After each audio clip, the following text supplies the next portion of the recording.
एक बार फिर से आकाश आनंद पर अनुशासन का चाबुक चलता है।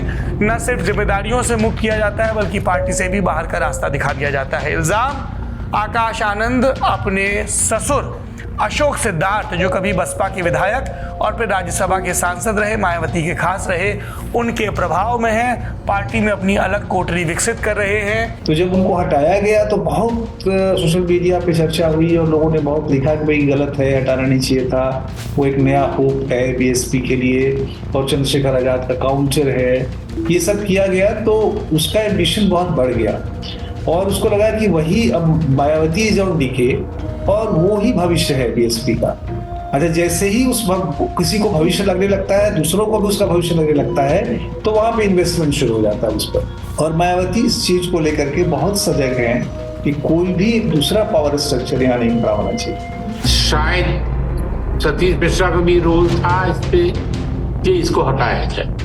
बाबा साहब डॉक्टर अम्बेडकर के पुत्र थे यशवंत अम्बेडकर। डॉक्टर अम्बेडकर ने कभी भी उनको पॉलिटिकल पार्टी का या अपने आंदोलन का नेता नहीं माना, न खोपा उसको। तो ये हमारे आंदोलन की थाती है कि हम परिवारवाद के खिलाफ हैं। जब बहन मायावती ने ये फैसला लिया था तो हम सबको बड़ा आश्चर्य हुआ। अगर आप परिवारवाद के उसमें ट्रैप में आते हैं तो फिर आप किसी दूसरी पार्टी, सपा को नहीं आप ब्लेम कर सकते, कांग्रेस को ब्लेम नहीं कर सकते आप, जो परिवारवादी पार्टियां खुलकर हैं, या साउथ में की पार्टियां जो सिर्फ परिवारवाद पर चल रही है। नव दलित वर्ग है जो ज्यादा पढ़ा लिखा है, ज्यादा एस्पिरेशनल है, क्या वो ये बसपा के पुराने तौर तरीकों में अपने आप को पा रहा है, या फिर वो जिग्नेश मेवानी हो गुजरात में या चंद्रशेखर हो उत्तर प्रदेश में, ऐसे ज्यादा उग्र, लड़ाकू, पॉलिटिकली शार्प और ज्यादा मौके पर ग्राउंड पर मौजूद नेताओं में अपनी वॉइस पा रहा है। बार बार वो आंदोलन कर रहा है, वो भारत बंद कर रहा है, वो तमाम आंदोलन कर रहा है और उस आंदोलन में वो अपने नेता को देखना चाहते हैं, लेकिन वो नेता अपने महलों से निकल नहीं रही। ये बात एकदम सच है। तो साहब कांशीराम से संगठन और रणनीति का कौशल नहीं है, जो उनके मुझे लगता है कि एक बहुत बड़ी उनकी कमजोरी रही है, जिसकी वजह से वो सारा का सारा उनका जो रणनीतिक कौशल है वो ऐसे व्यक्ति पर निर्भर हो गई है जिसके बारे में समाज में तमाम तरह के सवाल है।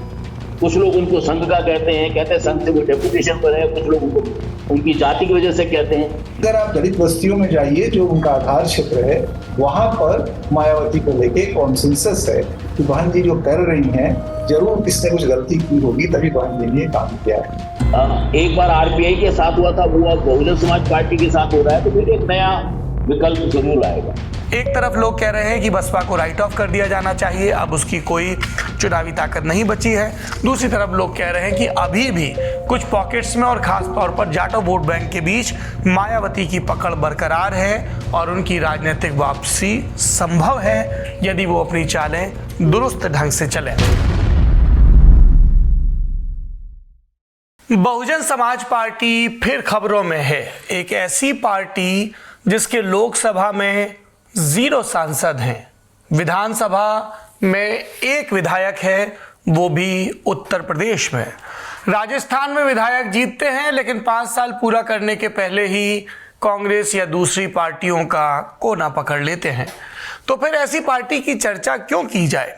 क्योंकि बहुजन समाज पार्टी इस देश में आज़ादी के बाद के एक बड़े पॉलिटिकल मोबिलाइजेशन का प्रतिनिधित्व करती है या करती रही है। इसको लेकर विद्वानों में मतभेद है। बहुजन समाज पार्टी का बीच पड़ा जब कांशीराम, जिन्हें उनके समर्थक मान्यवर कांशीराम कहते हैं, उन्होंने 1978 में बामसेफ का गठन किया था। बामसेफ जिसका फुल फॉर्म है backward and minority communities employees federation. Kanshiram ji खुद एक सेंट्रल गवर्नमेंट के उपक्रम के एम्प्लॉय थे और उसके बाद उन्होंने देश भर के दलितों और पिछड़ों को एकजुट करने के लिए ये संगठन बनाया था। खुद वो पंजाब के रहने वाले थे, नौकरी के सिलसिले में महाराष्ट्र में थे, जहां पर उन्होंने बाबा साहब भीमराव अंबेडकर के शुरू किए आंदोलन और उनकी मृत्यु के बाद उस आंदोलन की गति और उसके अलग अलग राजनीतिक पहलुओं को देखा था, रिपब्लिकन पार्टी ऑफ इंडिया समेत कई दलों के रूप में। बामसेफ के बाद दूसरा जो आंदोलन के जरिए संगठन बना उसका नाम था DS4, फुल फॉर्म दलित शोषित समाज संघर्ष समिति। सा इसमें 4 बार आया है, इसलिए DS4। और फिर 1984 के बरस में बहुजन समाज पार्टी की स्थापना होती है, एक राजनीतिक दल की स्थापना होती है। स्थापना के साथ ही ये राजनीतिक पार्टी हाथी के चुनाव निशान के साथ, जिसका बुद्धिज्म और अंबेडकरवादी आंदोलन से गहरा नाता है, नीले रंग का भी हाथी निशान का भी, अपने पॉलिटिकल डेब्यू को शुरू करते हैं। और 1989 में लोकसभा चुनाव में और उसके ठीक बाद उत्तर प्रदेश के विधानसभा चुनाव में इन्हें बड़ी कामयाबी हासिल होती है। बड़ी इसलिए क्योंकि एक नई नवेली पार्टी थी और गठन के 5 बरस के भीतर ही ये दशकों पुरानी कम्युनिस्ट पार्टी ऑफ इंडिया के लगभग बराबर आ गई थी वोट शेयर की। अगर हम बात करें तो 2.4% वोट मिला था 1989 के लोकसभा चुनाव में बसपा को। 5 बरस पुरानी पार्टी, किसी भी पुराने पॉलिटिकल बैकग्राउंड से ना आने वाली पार्टी, किसी भी प्रभुत्वशाली औद्योगिक रूप से, जमीनी स्वामित्व के रूप से इस सपोर्ट वर्ग के बिना की पार्टी, इसलिए ये कामयाबी बहुत महत्वपूर्ण हो जाती है 2.4% वोट पाना। उसके बाद बहुजन समाज पार्टी का लगातार क्रमशः उत्थान देखा गया और 2007 में ये अपने पीक पर पहुंचती है जब 403 सदस्यों वाली उत्तर प्रदेश की विधानसभा में बहुजन समाज पार्टी अपने दम पर सरकार बनाती है और इस समय की उसकी सुप्रीमो और कांशीराम की राजनीतिक उत्तराधिकारी मायावती चौथी और आखिरी बार मुख्यमंत्री के पद की शपथ लेती हैं। दर्शक जानते ही हैं कि इससे पहले 1993 में सपा बसपा गठबंधन की सरकार बनी थी और बसपा ने पहली बार सत्ता का स्वाद चखा था। गेस्ट हाउस कांड के बाद भाजपा के सहयोग से मायावती पहली बार मुख्यमंत्री बनती हैं। 1996 के उत्तर प्रदेश के चुनाव के बाद बसपा और भाजपा के बीच 6-6 महीने का मुख्यमंत्री का प्रयोग होता है, तब वो दूसरी बार मुख्यमंत्री बनती हैं और 2002 के चुनाव के बाद भाजपा के ही सहयोग से वो तीसरी दफा मुख्यमंत्री बनती हैं। लेकिन भाजपा लोकसभा चुनाव से कई महीने पहले समर्थन वापस लेती है और फिर मुलायम सिंह यादव की सरकार आती है जो 2007 तक चलती है। लेकिन 2012 के बाद क्या होता है? 2012 के बाद बहुजन समाज पार्टी, जो बहुजन से सर्वजन के नारे पर चली गई थी, जिस बसपा के लिए कहा जाता था कि एक समय वहां नारा लगता था ठाकुर ब्राह्मण बनिया चोर बाकी सब हैं DS4, वो वहां से हाथी नहीं गणेश है, ब्रह्मा विष्णु महेश है के नारे तक पहुंच गई थी। सतीश चंद्र मिश्र पार्टी के राष्ट्रीय महासचिव बन गए थे। पार्टी ने जमकर सवर्णों को भी टिकट दिया था और इस पूरी सोशल कीमियागिरी के जरिए 2007 में पार्टी अपने दही सत्ता पर आती है। तो एक तरफ मायावती का सख्त प्रशासन था, दूसरी तरफ दलितों के लिए लागू की गई उनकी योजनाएं थी, तीसरी तरफ गुंडा राज से मुक्ति का उनका प्रॉमिस था और चौथी तरफ ये सोशल इंजीनियरिंग थी जिसमें कुछ OBC डोमिनेंट कास्ट को सुपरसीड करके जो जनरल कैटेगरी के लोग अपने आप को पार्ट से दूर पा रहे थे उन्हें साथ लाकर, लेकिन शीर्ष पर दलितों को रखकर ये एक फॉर्मूला प्रस्तुत किया गया था। फिर ऐसा क्या हुआ कि 2012 के बाद से बसपा लगातार कमजोर होती गई और वो सारे सिपहसालार जो कभी मायावती के दरबार के खासम खास और स्थायी हुआ करते थे, मसलन बाबू सिंह कुशवाहा, मसलन नसीमुद्दीन सिद्दीकी, मसलन दद्दू प्रसाद, ऐसे कितने ही नाम एक एक करके पार्टी छोड़कर चले गए। हालांकि बसपा के लिए नया नहीं था, खुद कांशीराम के समय में ही सोनेलाल पटेल, जंग बहादुर समेत कितने ही ऐसे नाम हैं जिन्होंने बगावत की थी।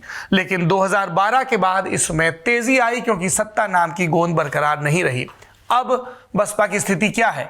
2014 के लोकसभा चुनाव में इसे 0 सीट मिली। 2017 के विधानसभा चुनाव में भी ये दहाई के आंकड़े पर विधानसभा में सिमट के रह गई, किसी तरह से दहाई के आंकड़े के आसपास।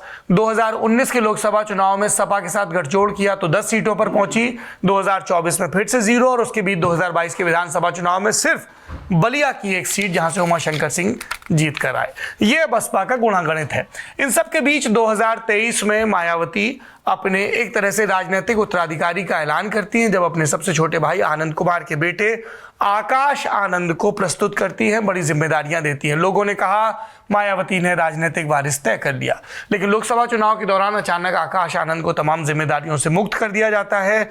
चुनाव के कुछ महीनों के बाद उनकी वापसी होती है और अभी पिछले दिनों एक बार फिर से आकाश आनंद पर अनुशासन का चाबुक चलता है।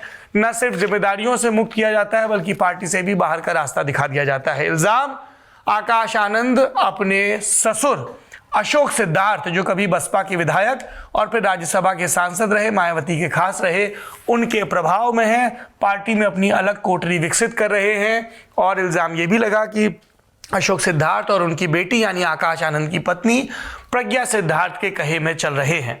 मायावती ने इस दौरान ये भी कहा कि उनके भाई आनंद कुमार ने पार्टी के प्रति निष्ठा बरकरार रखी है। सूचकांक माना गया उस शादी को जो अशोक सिद्धार्थ के बेटे की थी और जिसमें मायावती की तरफ से कथित तौर पर यह हिदायत थी कि पार्टी का कोई भी सीनियर फंक्शनरी ना जाए। इन सब के बावजूद जो लोग गए उन पर एक एक करके अब गाज गिराई जा रही है। एक तरफ लोग कह रहे हैं कि बसपा को राइट ऑफ कर दिया जाना चाहिए, अब उसकी कोई चुनावी ताकत नहीं बची है।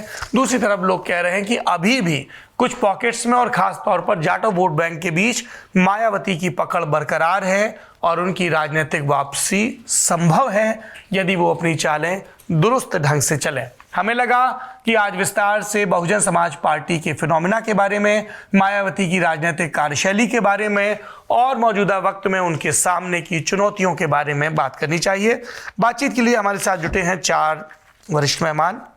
पहले मेहमान हैं अजय बोस जी, जिन्होंने बहन जी rise and fall of Mayawati इस नाम की बहुत ही चर्चित किताब लिखी है। ये एक मुकम्मल बायोग्राफी मानी जाती है बसपा की सबसे ताकतवर नेता मायावती के बारे में। पेंगुइन प्रकाशन से छपी है। यदि आपकी राजनीति में दिलचस्पी है तो खोज कर जरूर पढ़ें। अजय बोस जी, आपका बहुत बहुत स्वागत है नेता नगरी में सर। नमस्कार। हमारे दूसरे मेहमान हैं national confederation of Dalit and Adivasi organisation के चेयरमैन अशोक भारती जी, जो अशोक जी लगातार देश भर में दलितों के लिए, आदिवासियों के लिए, उनके अलग अलग सामाजिक, आर्थिक और राजनीतिक मुद्दों के लिए काम कर रहे हैं। अशोक भारती जी, आपका भी बहुत बहुत स्वागत है नेता नगरी में। नमस्ते सर, प्रणाम। नमस्कार, जय भीम। जय भीम। हमारे तीसरे मेहमान हैं Govind Ballabh Pant social science institute के डायरेक्टर और काशीराम जी पर एक मुकम्मल पॉलिटिकल बायोग्राफी लिखने वाले प्रोफेसर बद्री नारायण जी। प्रोफेसर बद्री नारायण जी, आपका भी बहुत बहुत स्वागत है। बहुत धन्यवाद। नमस्ते, प्रणाम। हमारे चौथे मेहमान हैं 1979 बैच के IAS अधिकारी श्री विजय शंकर पांडे जी। ये मायावती जी के मुख्यमंत्री रहते हुए कई महत्वपूर्ण पदों पर रहे, तो हमें लगा कि हमें राजनेता से इतर प्रशासनिक पहलू अगर देखना हो मायावती जी का तो ऐसे अधिकारी से बात करनी चाहिए, इसलिए हमने विजय शंकर पांडे जी को आमंत्रित किया है। सर, आपका भी बहुत बहुत स्वागत है। अजय बोस जी, मैं सबसे पहले आपके पास आ रहा हूं। लोगों में एक उत्सुकता रहती है क्योंकि बीएसपी में टॉप लेवल पे बड़ी सीक्रेसी भी रहती है, पता नहीं चलता है कि कौन कब कोठरी में क्लोज है और कौन कब दूर है। हमें और हमारे दर्शकों को यह बताइए कि बीएसपी का टॉप मैनेजमेंट जो है वो कैसे डिसाइड होता है, क्योंकि बाकी जगह तो समझ में आता है, कहीं पे पार्लियामेंट्री बोर्ड है, कहीं पे वर्किंग कमेटी है, कहीं पर पोलित ब्यूरो है। बसपा का शीर्ष कैसे तय होता है? बसपा में 2 लीडर हैं जी। पहला लीडर तो बेंजी, बीएसपी सुप्रीमो जी। और ये पहले से ही बिल्कुल मायावती बहुत क्लियर था, लेकिन 2017 में 2007 में जब उन्होंने आया, उनके साथ एक लीडर आया, वो लॉयर थे और ये जो सारे केस मायावती के खिलाफ थे उनको देखभाल करते थे। लेकिन हम देखा गया ये सतीश मिश्रा जी ने काफी पावरफुल बन गया और ये जो पिछले मान लो 20 साल ऑलमोस्ट 18 साल पे सतीश मिश्रा का एक होल्ड है मायावती। तो अगर हमको कहना है जो लीडर है, लीडर पब्लिक में तो सिर्फ मायावती है, लेकिन सतीश मिश्रा एक बहुत पावरफुल फोर्स है बीएसपी। बाकी जो इधर उधर इसका ऑपरेशनल कुछ वैल्यू थे, इतने साल में बहुत लोग आते हैं जाते हैं, लेकिन बेंजी डिसीजन लेता है। और ये जो अलग अलग नेशनल कोऑर्डिनेटर बनते रहते हैं, कभी रामजी गौतम, कभी आनंद कुमार, कभी आकाश आनंद। देखिए, ये जो बाकी लोग नेशनल कोऑर्डिनेटर बनता है, इनको कुछ रिस्पॉन्सिबिलिटी तो दिया जाता है, लेकिन इनका कोई पॉलिटिकल पावर नहीं। सिर्फ जब मायावती ने अपने नेफ्यू आकाश आनंद को बनाया जी, और उनको पॉलिटिकल सक्सेसर भी बोला, जे मेरा पॉलिटिकल सक्सेसर है, तो हम लोग को लगा कि कुछ नया हो रहा है। जी, और आकाश आनंद भी काफी उत्तेजित था इसके बारे में। और ये जो पिछले लोकसभा पोल में उन्होंने काफी जोर से कैंपेन लगाया। जी, और मुझे याद है कि जब बहन जी जब उन्होंने कैंपेन करते थे, DS4 का टाइम से मैं बोल रहा हूं, हाँ, और उसके बाद भी उसका बहुत तेज कैंपेन था। वो तेज काफी कम हो गया। हाँ, ये पिछले 10-15 साल में तो आकाश आनंद ने कोशिश किया ये वो पुराना बहन जी को कॉपी कर, फिर उस पे मुश्किल हो गया क्योंकि उन्होंने बहुत भाजपा के ऊपर आक्रमण किया। और उसी पे पहला जब उसको हटाया गया था, उसी पे हुआ क्योंकि वो भाजपा को तालिबान बोल। हाँ, तो मायावती ने कहा कि ये अभी भी बच्चा है, इसको हम ये इतना रिस्पॉन्सिबिलिटी नहीं दे सकते हैं। लेकिन चुनाव के बाद उन्होंने फिर दोबारा उनको रिस्पॉन्सिबिलिटी दिया, लेकिन अब फिर देखा गया कि 1 साल भी नहीं बीता तो उनको फिर हटा गया। और इस बार मुझे जो लग रहा है ये एक पावर स्ट्रगल हुआ, माने लोगों में तो पावर नहीं है, लेकिन ये आकाश आनंद और उसका ससुर अशोक सिद्धार्थ, जो बहुत पुराना बीएसपी का लीडर है, उनका पिताजी भी कांशीराम से काम किया। हाँ, कांशीराम का दोस्त था। हाँ, तो ये दोनों ने ये राजीव गौतम के साथ काफी झगड़ा हुआ ना। राजीव गौतम सतीश मिश्रा का बहुत नजदीक है। Ramji Gautam you mean? और मुझे लगता है ये पावर स्ट्रगल में जी, रामजी गौतम की बात कर रहे हैं आप? राजीव गौतम, रामजी गौतम? हाँ, रामजी गौतम। जी जी जी सर, बताएं। हाँ, जो राज्यसभा में। जी, हाँ, ओके। तो ये तो इसीलिए ये प्रॉब्लम हो गया, ये पावर स्ट्रगल हो गया। और मायावती ने सोचा शायद सतीश मिश्रा का भी रोल था इस पे कि इसको हटाया जाए। ओके ओके, बद्रीनारायण जी, मैं आपका रुख कर रहा हूं। जी। बसपा के शुरुआती दौर में जब बामसेव था, DS4 था, संगठन की संरचना कैसी होती थी? ये जो हम शब्द सुनते हैं, सेक्टर प्रभारी, विधानसभा प्रभारी, जोनल कोऑर्डिनेटर, थोड़ा ये अगर दर्शकों को बता सकें। शुरुआती दौर में जब ये मूवमेंट बढ़ रहा था तो पार्टी से ज्यादा ये मूवमेंट था।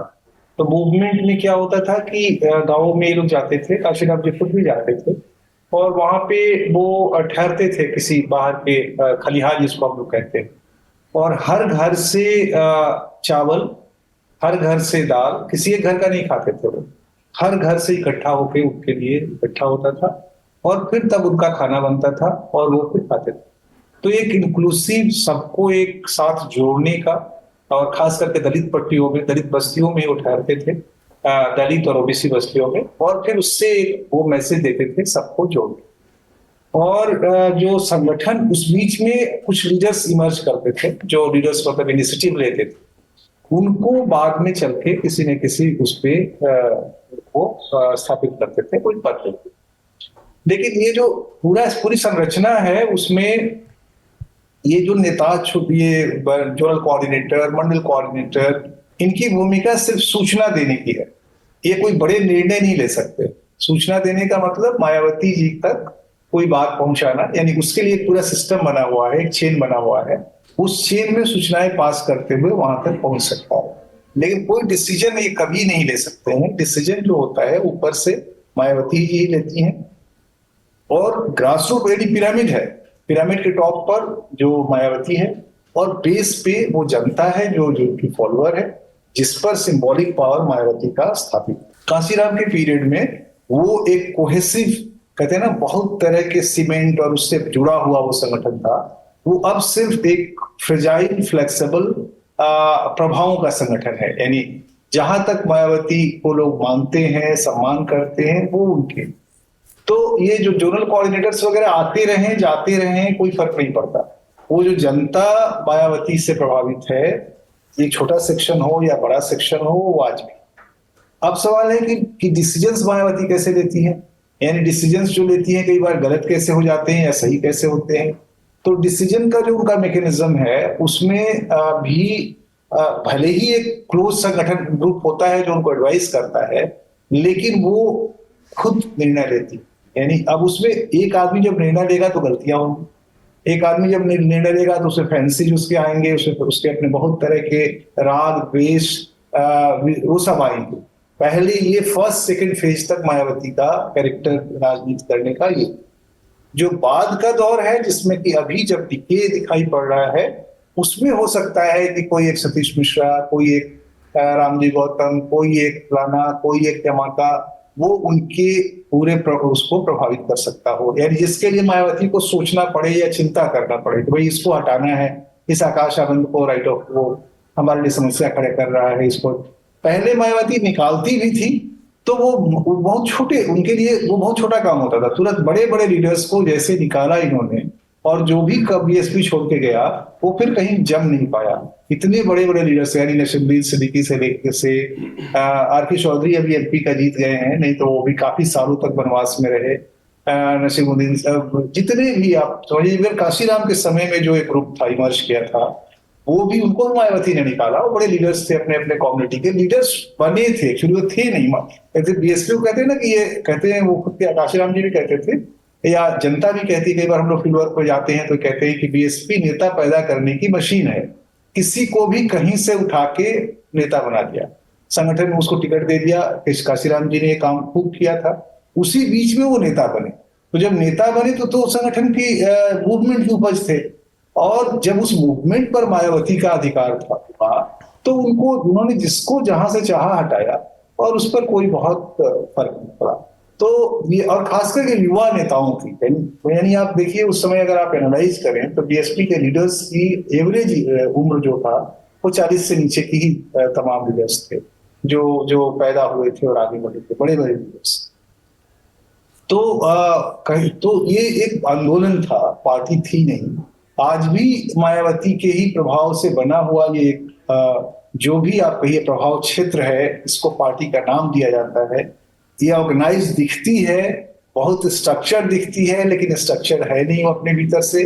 वो जो सारा स्ट्रक्चर है वो एक तरह के बहुत फ्रेजाइल है, बहुत फ्लेक्स, कभी भी उसको कहीं से हटाया जा सकता है और मायावती हटा सकती है। और उसका संगठन पे इतना असर पड़ता है कि वो कुछ उसके समर्थक नाराज होकर अब चले जाते हैं बीएसपी से, वो किसी और पार्टी को ज्वाइन कर लेते हैं जो उनके उस नेता के साथ अपने विभिन्न कारणों से जुड़े होते हैं।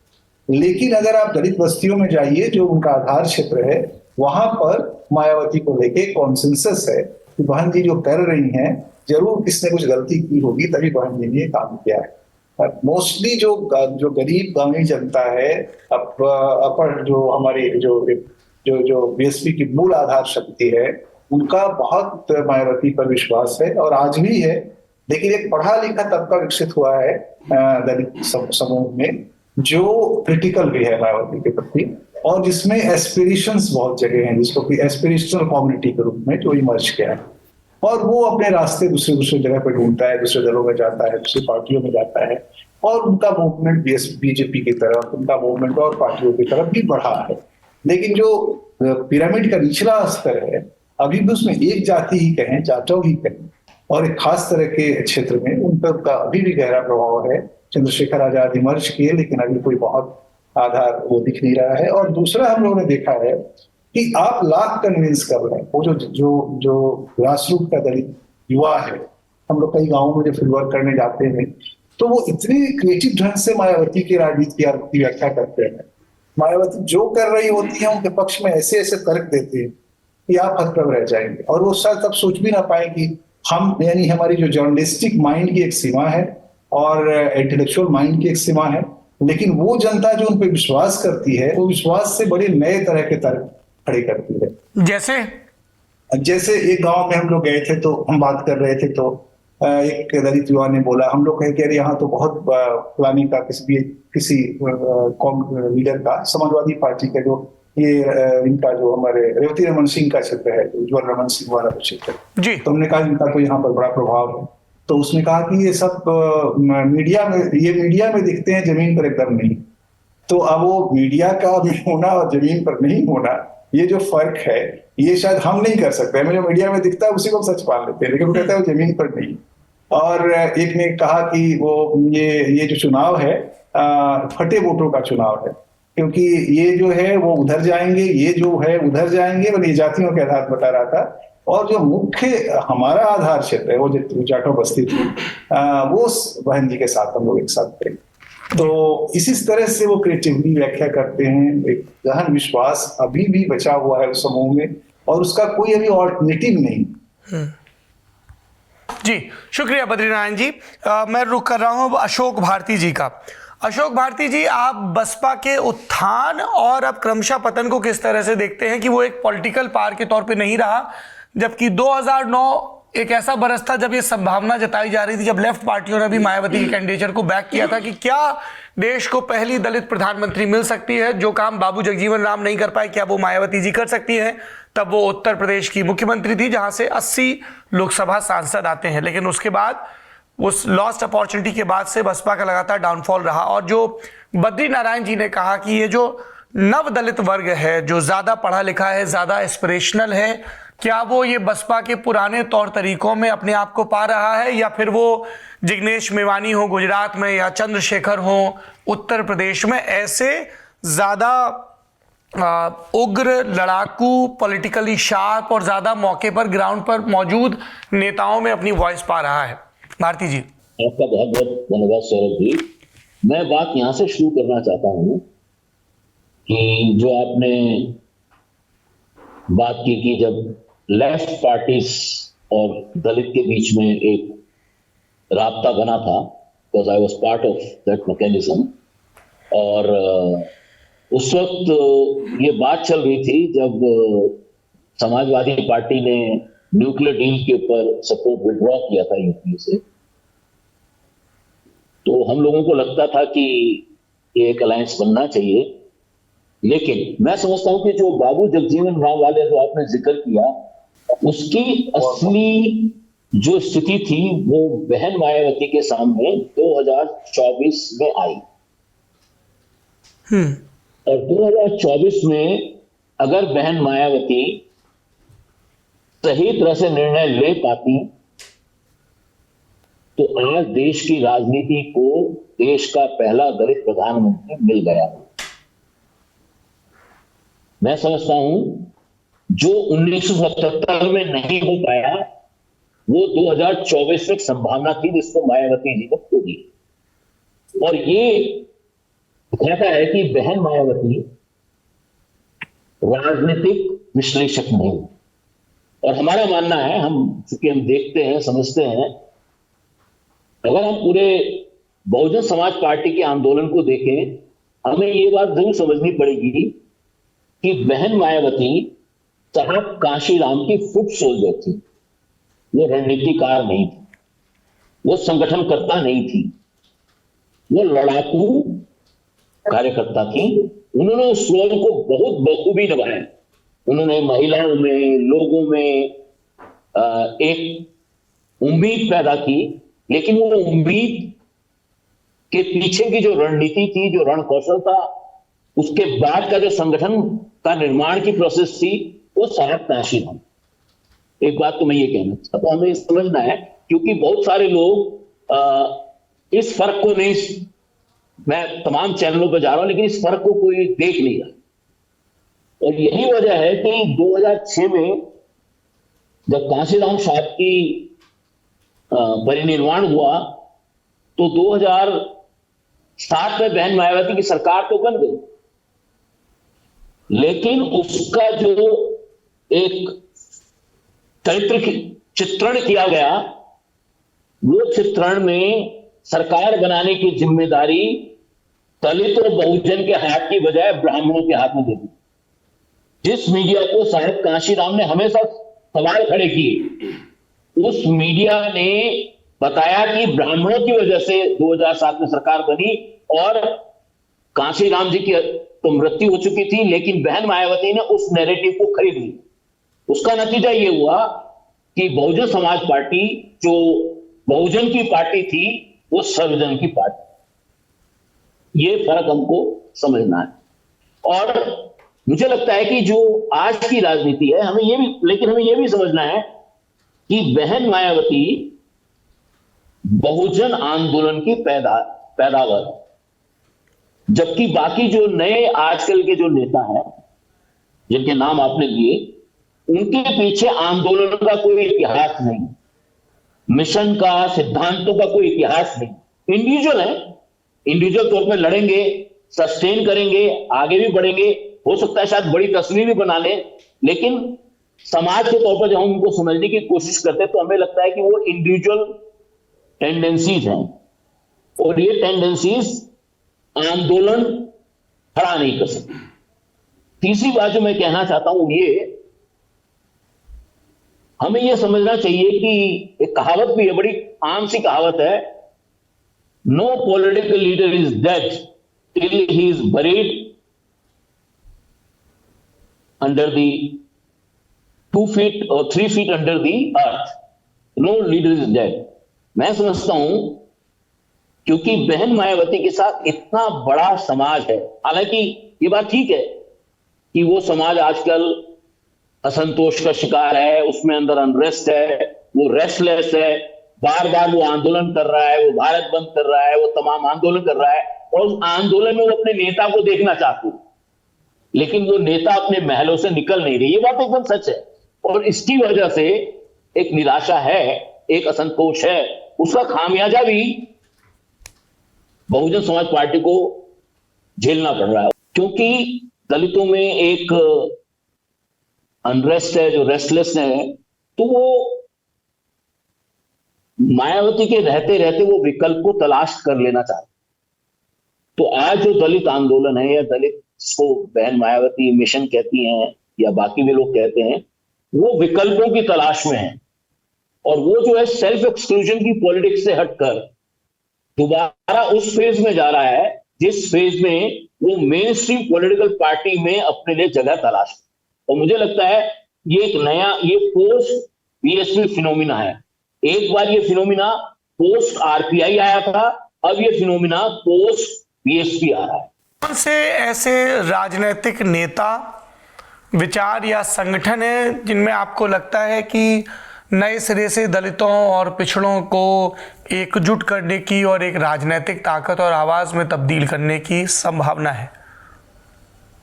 देखिए, मुझे लगता है जमीन पे तो हम बहुत सारे लोग देखते हैं, लेकिन केवल उनमें संभावनाएं व्यक्त कर सकते हैं। और क्योंकि जो दलित आंदोलन, दलित पॉलिटिक्स की जो कहानी है, वो थोड़ी बाकी पॉलिटिकल पार्टी से, जिसको कोई मनी बैक सपोर्ट कर रहे हो, ठीक है, या जिसको कोई आइडियोलॉजिकल अपने हिसाब से कोई मैनिपुलेट कर रहा हो, ऐसे लोगों के लिए दलित आंदोलन में बहुत लंबी जगह नहीं है। दलित आंदोलन अपनी ऑर्गेनिक लीडरशिप खरीद करता है, अपनी ऑर्गेनिक लीडरशिप के बूते पर आगे बढ़ता है। मुझे लगता है कि अभी 5, 7, 10 साल का एक ऐसा फेज जरूर आएगा जिसमें दलित एक नेतृत्व विहीन, नेशनल नेतृत्व विहीन समाज के तौर पर रहेंगे, और इसी दौरान जो है वो तमाम पॉलिटिकल पार्टी जा जाके अपने लिए जगह तलाश करेंगे, और उसके साथ जो उनकी कॉन्ट्राडिक्शन है, उनके साथ जो उनके द्वंद्व हैं, अंतर्द्वंद हैं, उनके जो राइट्स हैं, उनको लेकर सवाल खड़े होंगे। और फिर मुझे लगता है जैसे एक बार आरपीआई के साथ हुआ था, वो अब बहुजन समाज पार्टी के साथ हो रहा है, तो फिर एक नया विकल्प जरूर आएगा, और हम लोग होपफुल हैं कि वो विकल्प बनेगा। जी, और इस फैसले को किस तरह से देखते हैं आप? क्योंकि जब कांशीराम जी ने मूवमेंट शुरू किया था तब उन्होंने साफ तौर पर परिवारवाद के खिलाफ हिदायत दी थी और अपने परिजनों को दूर रखा था। मायावती ने जब अपना राजनीतिक उत्तराधिकारी चुना तो अपने परिवार से चुना और इस बात को लेकर पुराने कार्यकर्ताओं में लगातार रोष भी रहा कि इतने सारे कार्यकर्ता, लेकिन अंततः आनंद कुमार और उनके बेटे आकाश आनंद को ही जिम्मेदारी सौंपी गई। देखिए, मुझे लगता है कि ये कार्यकर्ताओं का रोष नहीं था। ये रोष जो है ये दलित आंदोलन के फंडामेंटल सवालों का रोष, और दलित आंदोलन में फंडामेंटल सवाल ये है कि बाप का बेटा नेता नहीं बने। बाबा साहब डॉक्टर अम्बेडकर के पुत्र थे, यशवंत अम्बेडकर। डॉक्टर अम्बेडकर ने कभी भी उनको पॉलिटिकल पार्टी का या अपने आंदोलन का नेता नहीं बना, न थोपा उसको। तो ये हमारे आंदोलन की छाती है कि हम परिवारवाद के खिलाफ हैं। जब बहन मायावती ने ये फैसला लिया था तो हम सबको बड़ा आश्चर्य हुआ कि ऐसा कैसे कर सकती है। और मुझे लगता है कि, और हम ये समझते हैं कि किसी भी व्यक्ति को किसी पे तो विश्वास करना होगा, तो शायद उनको लगा होगा कि उनके आसपास के जो लोग, क्योंकि बहन मायावती के बारे में हमको ये समझना है, साहब कांशीराम ने जितने भी बड़े बड़े नेता खड़े किए, बनाए, समाज के बनाए, अभी आर.के. चौधरी का नाम लिया, जंग बहादुर पटेल का नाम लिया, सोनेलाल पटेल, ये तमाम जो बड़े बड़े नेता, दीनानाथ भास्कर, ये सब नेता जो खड़े हुए, इन नेताओं के बीच में आपसी प्रतिद्वंदिता भी थी। लेकिन चूंकि बहन मायावती कांशीराम साहब के साथ रहती थी, तो इसलिए वो जो उनको साहब कांशीराम के नजदीक रहने का उनको लाभ मिला। और कांशीराम साहब जानते थे कि मायावती को जो कहा जाएगा वो उसको अक्षरशः लागू करेंगे, तो कांशीराम साहब की जो रणनीति होगी उसको वो लागू करेंगे। ये बहुत बड़ी बात थी। मुझे लगता है कि बहन मायावती ने दो बड़ी अपॉर्चुनिटीज मिस की। एक तो उन्होंने ये अपॉर्चुनिटी मिस की कि उन्होंने साहब कांशीराम से संगठन और रणनीति का कौशल नहीं, जो उनके, मुझे लगता है कि एक बहुत बड़ी उनकी कमजोरी रही है, जिसकी वजह से वो सारा का सारा उनका जो रणनीतिक कौशल है वो ऐसे व्यक्ति पर निर्भर हो गई है जिसके बारे में समाज में तमाम तरह के सवाल है। कुछ लोग उनको संघ का कहते हैं संघ से वो डेपुटेशन पर है, कुछ लोग उनको उनकी जाति की वजह से कहते हैं। और दूसरा जो बड़ा मुझे समझ लगता है कि जो बड़ी अपॉर्चुनिटी उनके सामने थी, जब उनकी पूरी 5 साल की सरकार आई, उनके पास मौका था वो पार्टी और संगठन को कंसोलिडेट कर सकते। उन्होंने पार्टी का सत्ता के रहते हुए इंस्टीट्यूशनलाइजेशन नहीं, और ये दलित आंदोलन की बहुत बड़ी कमजोरी है कि दलित आंदोलन अपने काम को इंस्टीट्यूशनलाइज करने में अभी भी बहुत सारी चुनौतियों का सामना कर रहा है। लेकिन बहन मायावती वो पहली लीडर थी जिनके सामने वो चुनौतियां नहीं थी, लेकिन सरकार चलाने में ज्यादा व्यस्त हो गई। मैं समझता हूं कि 3 बार वो मुख्यमंत्री बन गई थी। अगर वो 2-2.5 साल बाद किसी और व्यक्ति को मुख्यमंत्री बनाती तो शायद वो संगठन के, पार्टी के इंस्टीट्यूशन स्ट्रक्चर पर काम कर सकती थी। पर मैंने कहा कि हर कोई कांशीराम की तरह से सुरक्षित और बाबा साहब की तरह अपने आप को सुरक्षित नेता महसूस नहीं करता। दलित नेताओं में, पिछड़ी जाति के नेताओं में, तमाम नेताओं में असुरक्षा की भावनाएं गहराई से हैं, और है भी इसलिए क्योंकि वो चारों तरफ से होस्टाइल एलिमेंट से घिरे। पूरा समाज होस्टाइल है, सत्ता होस्टाइल है, इकोनॉमिक सिस्टम होस्टाइल है, एकेडमिक वर्ल्ड होस्टाइल है, मीडिया होस्टाइल है। इस होस्टिलिटी के बीच दलित या बहुजन लीडर का सर्वाइव करना अपने आप में इस देश का सबसे बड़ा मिराकल है। जी, अशोक भारती जी, मैं वापस आऊंगा। मेरे पास बहुत सारे सवाल हैं आपके लिए, इतने सारे आप इंसाइट्स दे रहे हैं, पर अभी मैं रुक कर रहा हूं विजय शंकर पांडे जी का। अशोक जी ने अपने लंबे सुदीर्घ विश्लेषण में एक बात कही कि 2007 से 12 ये एक वो दौर था जब मायावती जी के पास अपने दम पर सत्ता थी, यानी कोई राजनीतिक व्यवस्था नहीं थी, और तब वो संगठन को बहुत मजबूत कर सकती थी और सत्ता में रहते हुए भी ऐसे काम कर सकती थी कि वो वापस आ सके। सत्ता में रहते हुए संगठन में मजबूत करने का मुझे अपनी सीमित राजनीतिक समझ में सबसे बड़ा उदाहरण दिखता है 2014 से 2019 के बीच की भाजपा। नरेंद्र मोदी के पास ये विकल्प था कि वो अपने सबसे विश्वस्त नेता अमित शाह को केंद्रीय कैबिनेट में ले आए, लेकिन उन्होंने ऐसा नहीं किया। उन्होंने अमित शाह को संगठन को चाक चौबंद करने में लगाया, क्योंकि उनके सामने वो एक सबक था कि जब अटल बिहारी वाजपेयी सत्ता में आए तो संगठन के सारे लोग सत्ता में आ गए, लालकृष्ण आडवाणी समेत, और जो कुछ उदार मना से लोग थे उनको क्रमशः संगठन की जिम्मेदारी दी जाती रही, जो सत्ता के बरक्स अपने आप को असर्ट नहीं कर सकते थे, चाहे बंगारू लक्ष्मण हो, चाहे कुशाभाऊ ठाकरे हो, या फिर जना कृष्णमूर्ति और दूसरे नेता। 2014 से 19 के बीच हम देखते हैं कि बीजेपी हर जिले में अपने दफ्तर बनवाती है और पूरा मोबिलाइज करती है अपने काडर को। तो एक तो ये संगठन वाली बात हो गई। प्रशासक के तौर पर मायावती बतौर मुख्यमंत्री कैसी थी, क्योंकि इस बार उनको कोई पॉलिटिकल बैसाखी नहीं चाहिए थी कि साहब मुलायम सिंह यादव के साथ सत्ता में है या भाजपा के सहयोग से है या 6-6 महीने बदलना, पूरे 5 साल थे आप। उस दौरान कई महत्वपूर्ण पदों पर रहे, अपना अनुभव बताइए, प्रशासक के तौर पर मायावती कैसी थी? देखिए सौरभ जी, जो मेरा अनुभव लगभग 4 साल का था, मैंने बड़ा क्लोजली मायावती जी के शासनकाल में कार्य किया। शुरू में मैं कमिश्नर लखनऊ था, उसके बाद मैं सूचना में गया, फिर उनका प्रमुख सचिव मुख्यमंत्री बना, एडिशनल कैबिनेट सेक्रेटरी बना। मुझे तो एक चीज़ बड़ी स्पष्ट दिखी कि वो, जैसा और लोगों का जो उन्होंने बताया उससे थोड़ा सा वो अलग है, उन्होंने मैंने जो देखा वो अपने समय में बहुत ज़्यादा समय संगठन पर लगाती थी और प्रशासनिक काम के लिए उन्होंने काफ़ी डेलीगेट कर रखा था और जैसे कहते हैं सबको टास्क सबको दे रखे थे और उससे फिर वो उनका हिसाब लेती रहती थी। एक चीज़ बड़ी स्पष्ट थी कि प्रशासनिक निर्णय लेने में बहन जी मायावती जी का जैसे कहते हैं बहुत इसमें उनको वो प्रशंसा की जानी चाहिए कि निर्णय लेने में उनको कभी कोई दिक्कत नहीं होती थी और कड़े से कड़े निर्णय उनसे करा लीजिए उसके लिए तैयार रहती थी। जो भी जो पॉलिटिकल जो उनका काम था, मेरा अनुभव हमेशा ये बिल्कुल स्पष्ट है, 4 सालों मैंने देखा कि वो लंबा समय उनका जाता था अपने पॉलिटिकल जो बीएसपी के लोगों से बात करना, उनसे संपर्क में रखना और ये जिसे कहते हैं संगठनात्मक कार्य में चलना। अब उसका परिणाम नीचे क्या होता था या क्या नहीं होता था इसके बारे में मैं नहीं कह सकता, लेकिन 2-3 चीज़ें उनके शासनकाल में पूरी क्लियर थी। पहला, कानून व्यवस्था पर उनकी जो दृढ़ता थी, वो मैंने कई मुख्यमंत्रियों के साथ काम किया है। मैंने सन 82 से में विश्वनाथ प्रताप सिंह जी थे, उसके बाद वीर बहादुर सिंह जी, नारायण दत्त तिवारी जी, मुलायम सिंह जी, कल्याण सिंह जी और फिर मायावती जी, इन सभी लोगों के कार्यकाल को मैंने देखा। इसमें उनकी जो क्लैरिटी थी, सख्ती थी, वो बहुत क्लियर थी। क्योंकि उनके जो पॉलिटिकल उसमें अपराधी शामिल नहीं थे।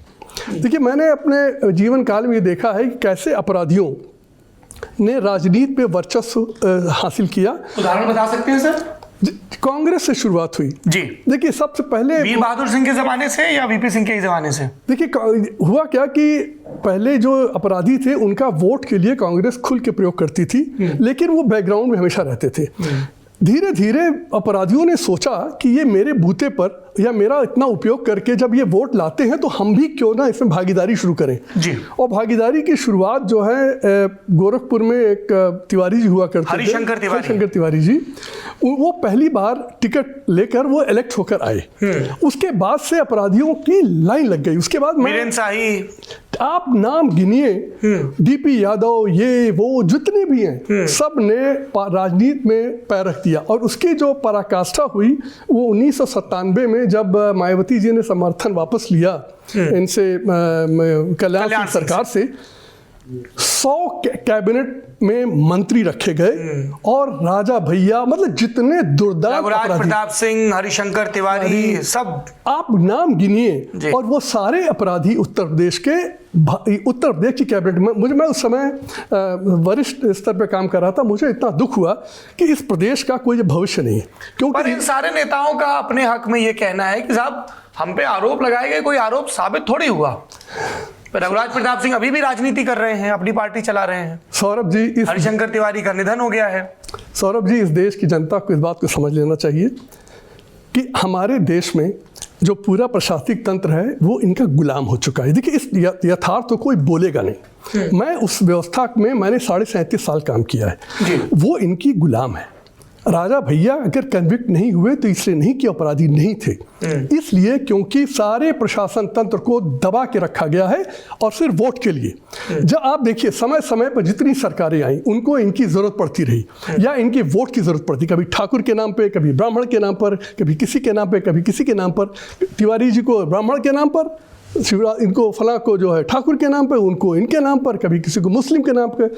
मुख्तार अंसारी को क्यों ज़रूरत पड़ती थी? मुस्लिम के नाम पर। सौरभ जी, इस बात को हमारी देश की जनता समझ ले कि हमारी राजनीति में ये जब तक ये वर्चस्व खत्म नहीं होगा, अपराधी लोग बहुत मेजर रोल प्ले करेंगे और आज भी वो कर रहे हैं। इसको मायावती जी के शासनकाल में इसको बहुत सख्ती से दबाया गया और लेकिन परिवर्तन जो आया वो ये आया कि जब मुख्तार अंसारी के भाई पुनः शामिल हुए, अफजाल अंसारी, वो एक ऐसा क्षण था जो दुखद था कि ये जिस शासनकाल में सारे अपराधियों पर बहुत कस के अंकुश लगाया गया, उसमें वो जब शामिल हुए और बाद में वो टिकट उनको दिया गया और वो लड़े चुनाव, उसके बाद से परिवर्तन आया। लेकिन अच्छा, दूसरी जो सबसे बड़ी चीज़ थी वो दलितों के लिए उनके शासनकाल में बहुत काम हुआ। मैं उसका साक्षी हूँ क्योंकि जो अंबेडकर ग्राम योजना के माध्यम से जितने भी ग्रामीण जो भी वो जो आबादी जो SC ST की आबादी में जितने भी ज़्यादा, उनमें जितने विकास काम किए गए किसी भी सरकार में नहीं किया गया। इस दृष्टि से जो पकड़ बनी, मैं उस प्रश्न के बारे में बोल रहा हूँ क्योंकि शासन में रहते हुए उन्होंने इंस्टीट्यूशनलाइज नहीं किया या अपने वोटर को सर्व नहीं किया। इस दृष्टि से, दो दृष्टि से, कानून व्यवस्था की दृष्टि से और दूसरा दलितों की आबादी में दलितों के हित में काम करने का। कई ऐसी व्यवस्थाएं, कई ऐसे जैसे कि स्कीमें चलाई गई, उनका डिटेल देने की ज़रूरत नहीं है, जो डायरेक्टली उनको बेनिफिट करते थे। इस दृष्टि से मैं मानता हूँ कि कंसोलिडेशन तो उनके कार्यकाल में ज़रूर हुआ, लेकिन प्रश्न यही आता है कि आखिर जब कंसोलिडेशन इतना हुआ तो फिर राजनीतिक रूप से ये असर क्यों नहीं दिखा बाद में। और उसका कारण जो है वो मैं बिल्कुल अच्छी तरह ये देखता हूँ कि लोगों की अपेक्षाएं ज़्यादा बढ़ी और जो परफॉर्मेंस या जैसे कहते जो डिलीवरी थी वो विभिन्न कारणों से, उसमें पुनः जाने की आवश्यकता नहीं है, वो उतनी शायद उनकी नहीं हो पाई जिससे कि वो कंसोलिडेटेड रहते। और दूसरा एक प्रश्न और है कि कभी भी दलित अकेले अपने वोट पर सरकारें नहीं बना सकते, उन्हें हमेशा सर्व समाज को लेकर चलना पड़ेगा। मैं इसलिए कह रहा हूँ कि 18-19% वोट बैंक लेकर कोई भी पार्टी कभी भी सत्ता नहीं ले सकती और होनी भी नहीं चाहिए। देखिए, आपको मुख्य काम यह है कि दलितों के साथ जो अंधेर अत्याचार वर्षों से हुआ उसको समाप्त करें, उनको मेन स्ट्रीम में लाएं और उनको मेन स्ट्रीम में लाने के लिए आपको इकोनॉमिकली, एजुकेशनली आपको उन्हें मदद करनी पड़ेगी। ये सरकारों का काम है। इस दृष्टि से जो BSP की सरकार थी उसमें निश्चित रूप से मैं कहूँगा कहीं ज़रूर कमी रह गई, जिससे कि जो उनके पास स्वर्णिम अवसर था 5 साल का कि दलित वर्ग के लिए शिक्षा का प्रबंध करते, बहुत अच्छा उनके रोज़गार की व्यवस्था करते, उनकी इकोनॉमिकल उनको स्ट्रांग करते, उसमें कमी रह गई। जिसका अच्छा दूसरी तरफ देखिए, हर ये सत्ता की लड़ाई हमेशा जिसे कहते हैं कि वो होता है कि शेयर किसको कितना मिलता है। हर वर्ग अपना शेयर चाहता है पावर में। उस दृष्टि से किसी भी लीडर को ये देखना पड़ेगा कि वो अपने वर्ग के लिए तो ज़रूर काम करे, लेकिन वो अपने ही वर्ग का मुख्यमंत्री या प्रधानमंत्री नहीं होता। और जिस भी शासन ने इस दृष्टि को अगर इग्नोर करेगा तो उसको पॉलिटिकल लॉस ज़रूर होगा। इसलिए मैं उन टीकाकारों से बिल्कुल असहमत रहता हूँ जो सिर्फ एक वर्ग की या एक ही की बढ़ोतरी की बात करें। जब आपको जनता ने एक बड़ी कुर्सी पर बैठाया है, अब आपको अपना हृदय बड़ा करना पड़ेगा और सबके हित की बात करनी पड़ेगी और ऐसे राजनेता को कभी हार का मुंह नहीं देखना पड़ेगा। लेकिन जो छोटी दृष्टि का काम को पे चलेगा, सिर्फ अपने वर्ग को देखेगा। आप समाजवादी पार्टी का उदाहरण देख लें, इतना बड़ा मैंडेट उन्हें मिला 2012 में, 2017 में एकदम फुस हो गया। क्यों? क्योंकि आप सिर्फ एक वर्ग को लेकर या एक कॉम्बिनेशन को लेकर नहीं चला सकते। बिहार में आप देखें, MY का फार्मूला आखिर कितने दिन चलता, उसके बाद उसका फुस होना तय था, क्योंकि आप सबको लेकर चले। और ये बड़ी दृष्टि सौरभ जी जब तक हमारे राजनेता नहीं लाएंगे कि जब वो कुर्सी पे बैठते हैं तो किसी एक वर्ग विशेष के मुख्यमंत्री नहीं है, किसी एक वर्ग विशेष के प्रधानमंत्री नहीं है, उन्हें सभी वर्गों के बराबर देखना पड़ेगा। और जिस दिन ये करेंगे उस दिन आप पाएंगे कि वोटरों की बौछार इन पर होगी, इनको संकीर्णता हटानी पड़ेगी। और तीसरी बिंदु मैं कहना चाहूँगा, जब बहन जी ने 2008 में, मुझे याद है, राजा राम जी इनके कार्यकर्ता, तो उनको अपना उत्तराधिकारी के टाइप घोषित किया। इतनी बहुत बस थी उस समय कि राजा राम होंगे मायावती जी के उत्तराधिकारी। जी, इतनी प्रसन्नता सब लोगों को थी कि भाई इन्होंने एक सामान्य कार्यकर्ता को जो है अपना बनाया। जब इन्होंने अपने परिवार में बनाया तो ये बिल्कुल, मुझे कहने में कोई संकोच नहीं है कि ये एक बड़ी गलती थी, क्योंकि अगर आप परिवारवाद के उसमें ट्रैप में आते हैं तो फिर आप किसी दूसरी पार्टी, सपा को नहीं आप ब्लेम कर सकते, कांग्रेस को ब्लेम नहीं कर सकते आप, जो परिवारवादी पार्टियां खुलकर हैं, या साउथ में इतनी पार्टियां जो सिर्फ परिवारवाद पर चल रही हैं। तो इस दृष्टि से ये गलती हुई थी, इसको बहन जी ने सुधार लिया, ये बहुत अच्छी बात है। और आगे फिर इसको ध्यान में रखना पड़ेगा कि देश की जनता आपसे बहुत बेटर वो एक्सपेक्ट करती है, और आपके तरफ दृष्टि है कि आप जैसे निर्णय लेने वाली जो नेता है उसको फिर मौका मिले। Thank you Vijay Shankar ji. अजय जी, विजय शंकर जी ने हिंट किया कि राजा राम को राजनीतिक उत्तराधिकारी घोषित कर दिया था। क्या परिस्थितियां रही ये राजनीतिक उत्तराधिकार की लड़ाई में, और कौन कौन शामिल था, और खुद मायावती बाकी प्रतिद्वंदियों को पीछे छोड़कर राजनीतिक उत्तराधिकार में कैसे आगे आई थी? मुझे भी समझ में नहीं आया, क्योंकि हम भी थोड़ा ताजुब बन गया था। ये एक मौका था, क्योंकि हमने अभी विजय जी जो कह रहे थे, ये जो मायावती का स्ट्रेंथ था वो काफी बहादुरी से चलाया था। जब भी चीफ मिनिस्टर बना काफी बहादुरी दिखाया था।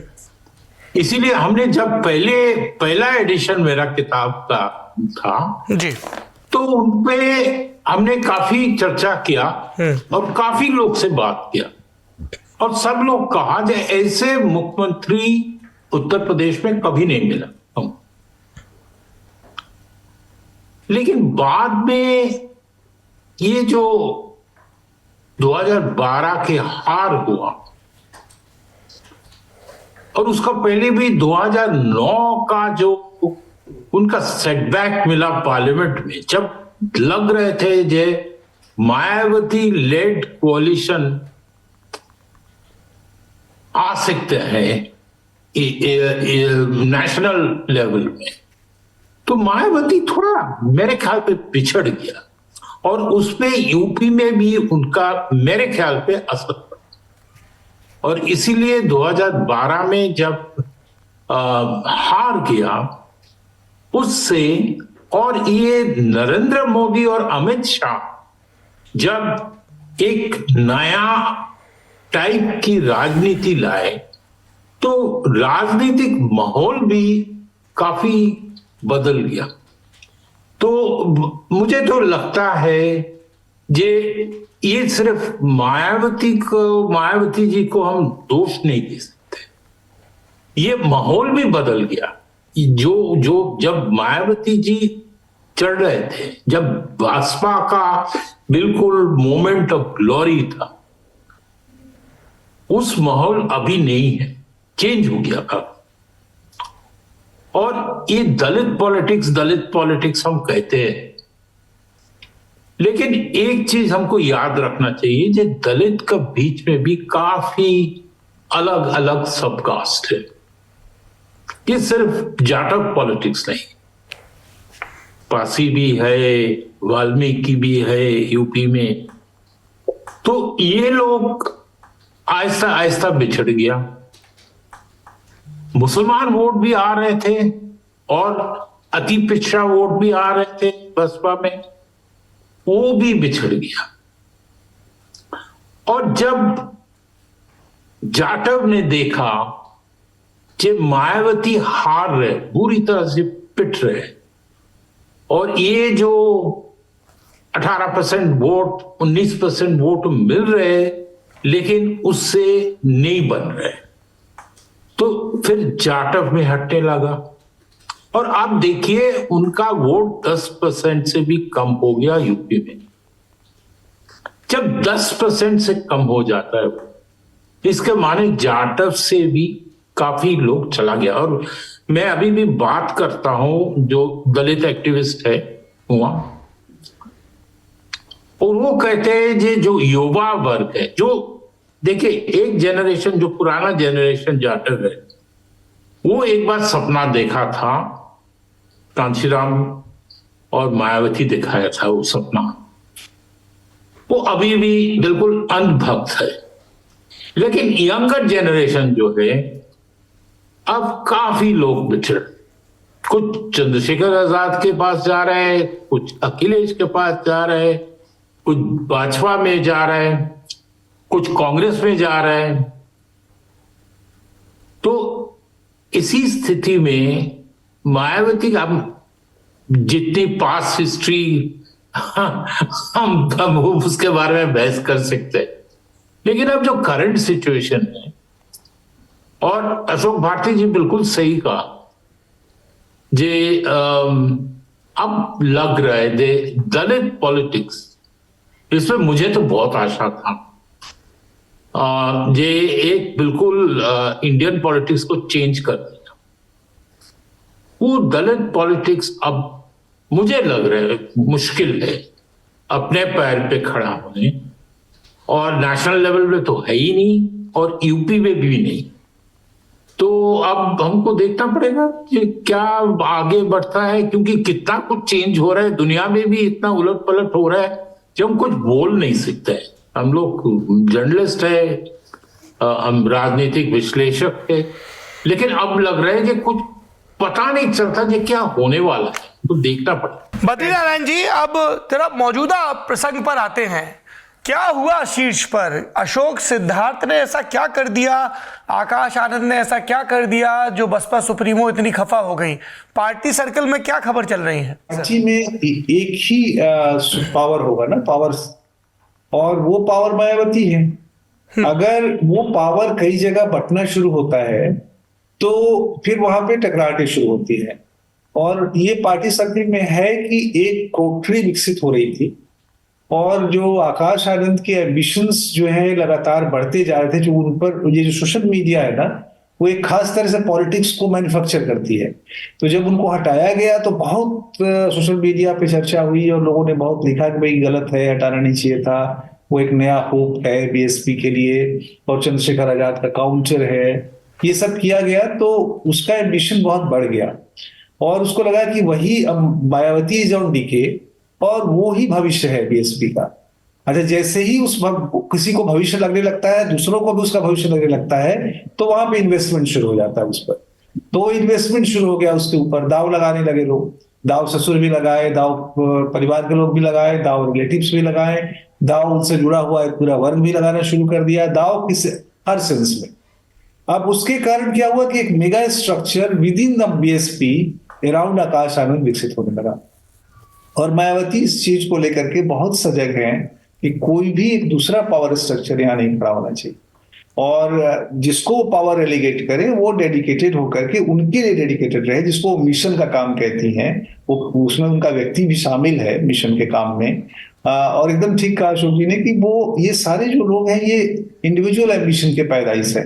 मायावती एक मूवमेंट से निकली हुई है। ठीक है कि उन्होंने मूवमेंट की बहुत सारी चीजें नहीं सीखी जो उनको सीखना चाहिए था, तो मुझे लगता है इसके कारण एक टकराहट बढ़ी। देखिए, सतीश मिश्रा जब भी उनके साथ रहे और पावर में रहे या जो भी रहे, वो एक सपोर्टिव फोर्स के रूप में रहे, कभी उन्होंने मायावती के स्ट्रक्चर को काउंटर करने की कोशिश नहीं की। लेकिन क्योंकि उनके पास वो कॉन्फिडेंस नहीं था, क्योंकि वो दूसरी समुदाय से आते थे। एक ब्राह्मण बीएसपी में उस तरह का क्लेम नहीं कर सकता, लेकिन आकाश आनंद कर सकता है, वो उस कम्युनिटी का है, उस परिवार का है, तो उसको वो जिद्द भी है, वो जिद्द भी दिखा सकता है, वो लड़ भी सकता है, वो किसी समय उनकी बात टाल भी सकता है।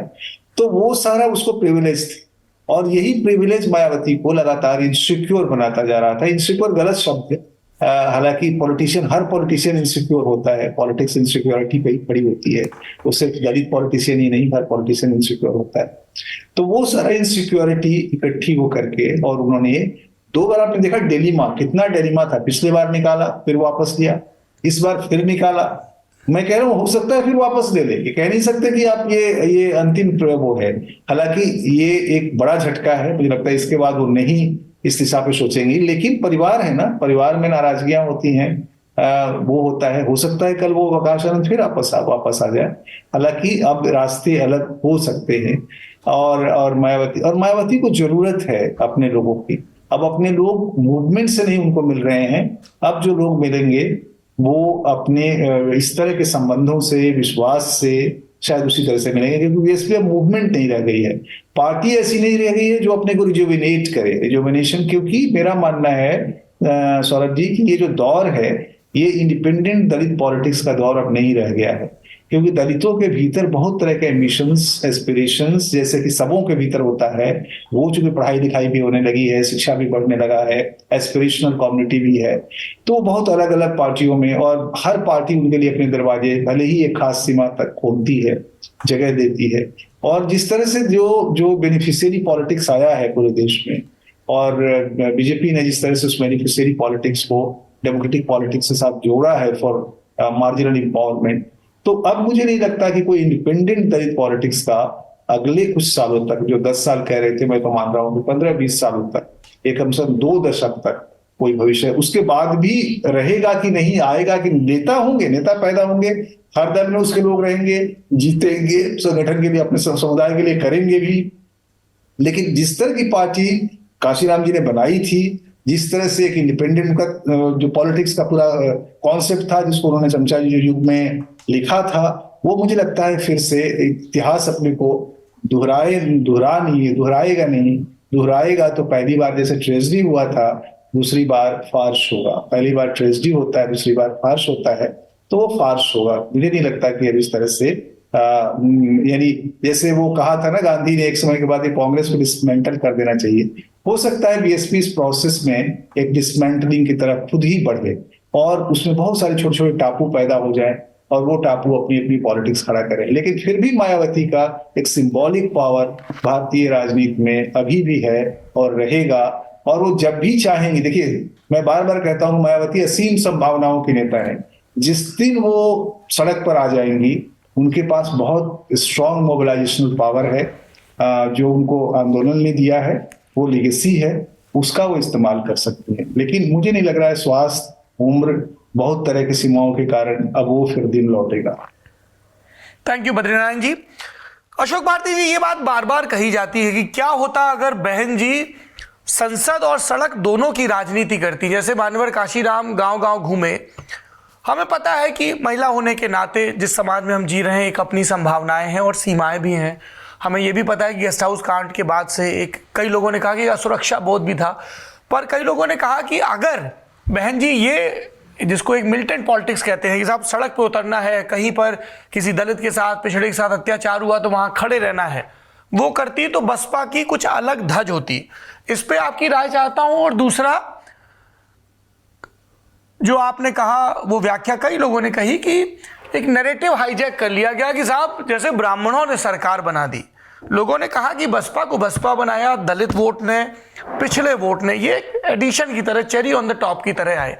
पर कई लोगों ने कहा कि 15-20% से 29% की पार्टी, 30% की पार्टी बनने के लिए आपको और वोट बैंक की तरफ भी जाना पड़ेगा। आपकी नजर में किस तरह की रणनीतिक गलतियां हुई उस दौर में, जिसका खामियाजा बसपा को अब भुगतना पड़ रहा है? जब सत्ता आपके हाथ में आती है, और मैं विजय शंकर पांडे जी अगर हैं तो मैं उनकी बात से, इस बात से सहमत हूं कि जब सत्ता आपके हाथ में है तो आप अपनी जात बिरादरी की ही चिंता नहीं करते, आप संपूर्ण एक आइडियोलॉजिकल फ्रेमवर्क में काम। और मैं समझता हूं बहुजन समाज पार्टी वो पहली पॉलिटिकल पार्टी जिसके पास वो आइडियोलॉजिकल कंस्ट्रक्ट था, वो ढांचा उसके पास था। उसके पास ढांचा जाति का ढांचा नहीं था, उसके पास बहुजन समाज का ढांचा। लेकिन उस बहुजन समाज में 80-85% लोग उस ढांचे में थे। तो जब मैं पार्टी को कंसोलिडेट करने की बात करता हूं तो मैं ये कहता हूं कि वो 85% जिन लोगों ने उस पार्टी को कंस्ट्रक्ट किया था, उनके बीच में इंस्टीट्यूशनल कंसोलिडेशन जरूर। तो मैं ये कह रहा था, तो इसलिए मैं समझता हूं कि जो रणनीतिक जो बातें हैं, बहुत सारी चीजें हो सकती थी। जैसे कि अगर आज की भारतीय जनता पार्टी आरएसएस के संगठन को देखें अगर आरएसएस की कोई ताकत है, वो ताकत मोहन भागवत नहीं है, वो ताकत उनके वो अनुषंगी ऑर्गेनाइजेशंस हैं जिसमें सैकड़ों लीडर फुल टाइम सांगठनिक स्ट्रक्चर बनाते हैं, सांगठनिक स्ट्रक्चर के थ्रू लड़ाई लड़ते हैं और अपने हितों की पूर्ति करते हैं, अपने समाज के हितों की पूर्ति करते हैं। ये जो स्थिति थी जो बहन मायावती के पास 2006-7 में जब सरकार बनी, इनफैक्ट हम ये भी कह सकते हैं कि जब पहली बार उनके हाथ में सत्ता आई, वो हमको रुझान तभी से दिखता है कि टकराहट जो है, हितों के टकराहट शुरू हो गए। और जो अलग, जैसे अगर आप देखेंगे कौन लोग अलग हुए, सोनेलाल पटेल, जंग बहादुर पटेल, कुर्मी समाज जिसको बड़ी मुश्किल से दलितों के साथ जोड़ा गया, बाबू रामस्वरूप वर्मा के बाद जोड़ा गया, उनके तो 72 में चले गए थे। तो हमें यह समझना है कि जो कांशीराम ने गुलदस्ता बनाया था बहुजन समाज का, उस गुलदस्ते को बनाए रखने की उत्तर प्रदेश में काशी आर.के. चौधरी जिस समाज से आते, वो उत्तर प्रदेश की दूसरी बड़ी दलित जाति है। वो दलित जाति समाजवादी पार्टी का आधार रही थी।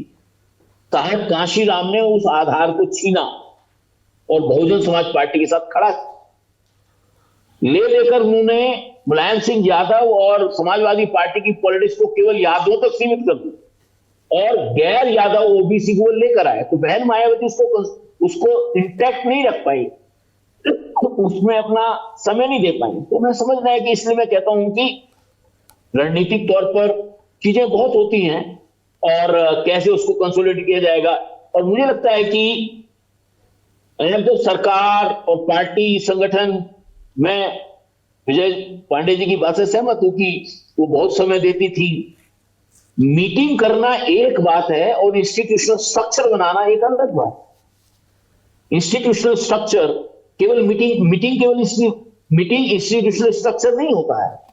नीचे तक आपके पार्टी का ढांचा कैसे खड़ा होगा, वो स्थायी कैसे बनेगा, वो सस्टेन कैसे करेगा, वो एक्सपेंड कैसे करेगा, ये तमाम चीजें उसमें शामिल, जिसको भारतीय जनता पार्टी आरएसएस बड़ी खूबी से करता है। और यही कमजोरी कांग्रेस नहीं कर पाती, इतने बड़े साधन होने के बाद भी वो नहीं कर पाती, लेकिन बहुजन समाज पार्टी में वो क्षमता थी।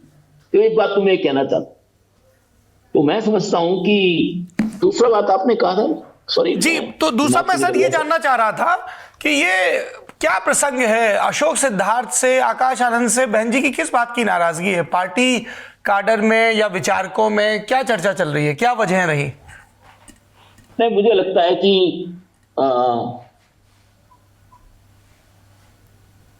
ये दो जनरेशन्स की लड़ाई, दो जनरेशन्स के बीच में मतभेद का सवाल। जो प्रकाश आनंद है वो नई जनरेशन के हैं और चूंकि अब उनका एक्सपोजर हो चुका है लार्जर पॉलिटिक्स में, बहन मायावती ने उनको इंट्रोड्यूस किया है और वो अपने आप को एसर्ट करना चाहते हैं, लेकिन बहन मायावती उनको भी थोड़ा प्रोटेक्टिव एनवायरनमेंट में आगे लेके जाना, क्योंकि बहन मायावती को बहुत सारी चीजों की शिकार रही हैं। तो मैं समझता हूं कि ये प्रोटेक्शन, अपने प्रोजीनी को प्रोटेक्ट करना, नर्चर करना, और प्रोजीनी को ये बात समझ में ना आना है कि उसको बचे रहना, उसको सुरक्षित रहना मिशन और आंदोलन के हित में। ये इन दो बातों का टकराव जी। एक आखिरी सवाल मेरा आपसे ये है भारती जी कि कई अखबारों में छपा कि आकाश आनंद पार्टी के परंपरागत किताब सिस्टम का विरोध कर रहे थे। ये किताब सिस्टम क्या है? बसपा की चंदे के संग्रहण की प्रक्रिया को लेकर दो फाड़ है। कई लोग कहते हैं कि साहब दलितों पिछड़ों की पार्टी है, कोई ऐसा तो है नहीं कि उद्योगपति इसे अरबों का चंदा दे रहे हों और भामाशाह बहुत सारे लगे हों, तो जाहिर सी बात है कि पार्टी अपने ढंग से धन जुटाएगी। और कई लोग कहते हैं कि साहब ये मूवमेंट के साथ एक किस्म की धोखाधड़ी है कि जो आर्थिक रूप से संपन्न लोग हैं वो टिकट मैनेज कर लेते हैं। ये दो तरह की बातें चलती हैं, इस पर आपका क्या सोचना है? देखिए, तमाम पॉलिटिकल पार्टियां पैसा लेके टिकट देती हैं, कौन सी पार्टी है जो टिकट नहीं देती? मुझे नहीं लगता कि ये कोई बहुत बड़ा इशू है। ये केवल पत्रकारों की गप क्लब का हिस्सा है। मुझे नहीं लगता कि ये इशू जो है कोई बहुत बड़ा इशू है पार्टी।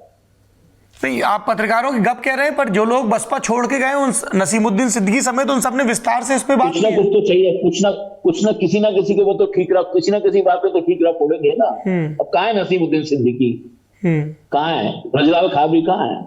तो ना अब खिसियानी बिल्ली तो खंबा नोचेगी ना। जी जी जी, ठीक है। विजय जी, आखिरी सवाल, प्रशासनिक तौर पर आपने लॉ एंड ऑर्डर की बात कही, पॉलिटिक्स ऑफ मायावती को एक ब्यूरोक्रेट की नज़र से कैसे समझें? हिट्स एंड मिसेस क्या रहे? देखिए सौरभ जी, जब शुरुआत बहुत अच्छी रही और जैसे कहते हैं जनता में उनके शासन के प्रति विश्वास बढ़ा, वो इसलिए था क्योंकि जितने भी बड़े बड़े, चाहे जितने भी जैसे कहते हैं पावरफुल लोग थे, अगर उन्होंने अपराध किया तो उन्होंने उनके खिलाफ सख्त कार्रवाई की। मुझे याद अच्छी तरह से, उनके एक मिनिस्टर थे, उन्होंने एक जैसे कहते हैं कि एक बड़ा जघन्य अपराध किया तो बुला के उन्होंने गिरफ्तार कराया अपने घर पर। एक किसी तरह से एमएलए थे, उनको बुला के घर पे अपने गिरफ्तार कराया और हम लोग बिल्कुल जैसे कहते हैं आश्चर्य में थे कि ऐसा कैसे कर सकती है। तो उन्होंने मैसेज दिया कि अगर आप अपराध में शामिल होते हैं तो आपका न तो कोई पार्टी है ना आपकी कोई प्रोटेक्शन है। No nonsense, no nonsense. ये जनता को बहुत पसंद आया। दूसरा, मैंने जैसे पहले भी कहा कि अपराधियों से सांठगांठ बीएसपी में नहीं थी, लेकिन ये सांठगांठ सब पार्टियों में बाकी में मैंने देखी। तो इससे जनता को एक अलग लगा कि भाई यहाँ पर अगर कोई अपराधी है, अगर कोई अपराध करता है तो उसको कोई ऊपर से प्रोटेक्शन नहीं है, और जैसे ही ये खबर पहुँचेगी ऊपर तक उसके खिलाफ कार्रवाई जरूर हो जाएगी। फिर 2009 के लोकसभा चुनाव या 2012 के विधानसभा चुनाव में बसपा को वैसी सफलता क्यों नहीं मिली?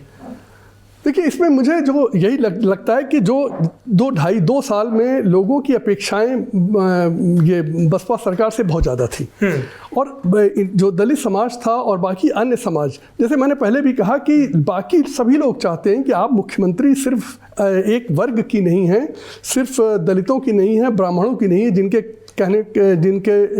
आधार पे कहा जाता है कि सरकार बनी, आप सबकी है। अगर आप बाकी इलेक्टोरेट का ध्यान कम देंगे या उनको लगे, ये परसेप्शन, देखिए politics is all about perception, कैसा परसेप्शन है कि क्या हुआ कि नहीं हुआ। नहीं, लेकिन परसेप्शन में तो भारती जी एक बड़ी दुरुस्त बात कह रहे हैं ना कि जब मीडिया में सवर्णों की भरमार है, दलितों की पार्टी या दलित नेताओं के प्रति उनके मन में पूर्वाग्रह है, तो जाहिर सी बात है कि वो नैरेटिव बिल्डिंग में सपोर्ट नहीं करेंगे। वही योगी आदित्यनाथ हैं, उनके समय में लॉ एंड ऑर्डर बहुत अच्छा रहा, उसको सबसे बड़ी पॉलिटिकल करेंसी बना दिया गया। ये भी एक वजह हो सकती है क्या कि मीडिया थोड़ा सा बायस्ड रहा मायावती के प्रति? देखिए सौरभ जी, मुझे जो लगता है कि जब कभी कोई अच्छा काम होता है तो कोई उसे इग्नोर नहीं कर पाता, और उसकी तारीफ किसी भी वर्ग की हो। और मैं तो चूंकि सूचना विभाग में प्रिंसिपल सेक्रेटरी भी था, तो मैं इंडिविजुअली लोगों से काफ़ी बात करता था, पत्रकारों से। तो हर अच्छे काम के लिए हर आदमी इंतज़ार करता है और सबकी अपेक्षा रहती है। देखिए, मैं चाहे कोई किसी भी वर्ग से आता हो, उसकी हमेशा इच्छा रहती है कि सरकारें जो भी आएँ वो अच्छा काम करें। जहाँ तक वर्तमान में जो विभिन्न राजनीतिक दलों की सरकारें चल रही हैं जो गलत काम कर रही हैं, उसके बाद भी उनको संरक्षण मिल रहा, तो मैं सौरभ जी क्षमा करिएगा कहने के लिए, मैं ब्लंट बात कहूँगा, ये पैसे का खेल है। मैं 4 वर्षों तक उत्तर प्रदेश ऐसे राज्य का प्रमुख सचिव सूचना रहा हूँ, जबकि हम लोग प्रचार प्रसार में और पत्रकारों के उसमें कोई भी पैसे खर्च नहीं करते थे। 20 करोड़ का हमारा बजट एनुअल हुआ करता था जिसमें हम लोग एडवर्टीजमेंट देते थे। आज दिल्ली ऐसा राज्य 1000 करोड़ का बजट खर्च करता है। आप सोच लें इस पैसे को किस तरह प्रयोग किया जा रहा है। तो आज की ये स्थिति हो गई है, जो सरकार जितना पैसा देगी मीडिया को एडवर्टीजमेंट में वो देगी, मीडिया उतना ही शांत रहेगी, क्योंकि आप अच्छी तरह जानते हैं कि हमारे जितने भी मीडिया हाउस है, तो फिर मैं क्षमा चाहूंगा इस बात को नहीं सर, प्लीज मेरी आपसे हाथ जोड़कर गुजारिश है, सत्य बोलने के लिए किसी भी किस्म की माफी की जरूरत नहीं है। और जो ये पत्रकार दुनिया भर की आलोचना का ठेका लिए फिरते हैं, वो अपनी आलोचना क्यों नहीं सुनेंगे? जरूर सुनेंगे, प्लीज बोलिए। नहीं, पर देखिए स्ट्रक्चरल प्रॉब्लम हमारे देश में है कि जितने भी मीडिया हाउसेस हैं ये इतने बड़े बड़े हो गए हैं, इंडस्ट्रीज बन गए हैं और इनके इतने इंटरेस्ट हो गए हैं, अब ये सरकारों के खिलाफ नहीं जा सकते। मैं इसको व्यक्तिगत रूप से मैं देख चुका हूं अपने पूरे जीवन काल में, इनकी मजबूरी है अब सरकारों के खिलाफ न जाना, नहीं तो इनको बहुत बुरे खामियाजे भुगतने पड़ते हैं। मैं पत्रकार वर्ग को बिल्कुल दोष इसलिए नहीं देता। सप्लाई बंद कर दी जाएगी इश्तिहारों सप्लाई की। बंद हो जाएगी, आप कुछ नहीं कर पाएंगे। पत्रकारों को दोष, मैंने उनकी घुटन देखी है, वो जो भी लोग रिपोर्टर हैं वो हैं वाकई घुटन महसूस करते हैं, सब क्या करें, हम ये नहीं कर पा रहे हैं। सत्ता की चिरौरियां जिनको करनी है वो करते रहें, बाकी जो पत्रकारिता कर रहे हैं वो तो आपके सामने है ही। हमने आज बसपा की राजनीति पर विस्तार से बात करने की कोशिश की। आप चारों मेहमानों का, अजय बोस जी, बद्री नारायण जी, भारती जी और विजय शंकर जी, आप सभी का बहुत बहुत धन्यवाद। आपने अपने अनुभव और अपने ज्ञान को हमारे साथ साझा किया।